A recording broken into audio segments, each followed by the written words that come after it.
Согласно положению о порядке аккредитации средств массовой информации и интернет-издания при проведении выборов депутатов Джугурку-Кенеша Кыргызской Республики. Так, средства массовой информации и интернет-издания для участия в предвыборной агитации аккредитуются Центральной избирательной комиссией.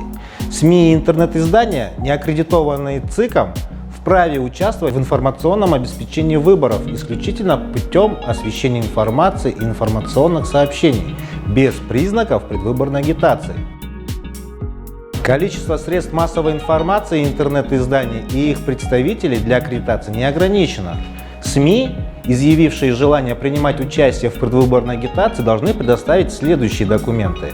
Уведомление о готовности участвовать в предвыборной агитации, в котором необходимо указать фамилию, имя, отчество руководителя, координаты и контактные данные средств массовой информации или интернет-изданий список своих представителей. Копию свидетельства о регистрации средств массовой информации в Министерстве юстиции Кыргызской Республики. Третье. Копию свидетельства о государственной регистрации или перерегистрации юридического лица или свидетельства о регистрации в налоговых органах, то есть патент индивидуального предпринимателя для интернет-изданий. Копию устава при наличии, это четвертое. Заверенные сведения о размере и других условиях оплаты за представление эфирного времени, печатной площади или право публикации в интернет-издании. То есть это прайс-лист.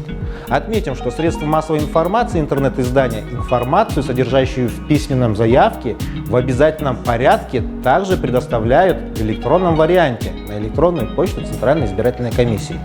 Центральная избирательная комиссия напоминает, что в соответствии с внесенными изменениями в избирательное законодательство выборы депутатов Джугурку-Кенеша Кыргызской Республики пройдут по смешанной системе. На выборах 36 депутатов Джугурку-Кенеша будут избираться по мажоритарной системе в одномандатных избирательных округах, а 54 депутата по пропорциональной системе с открытыми списками в едином избирательном округе.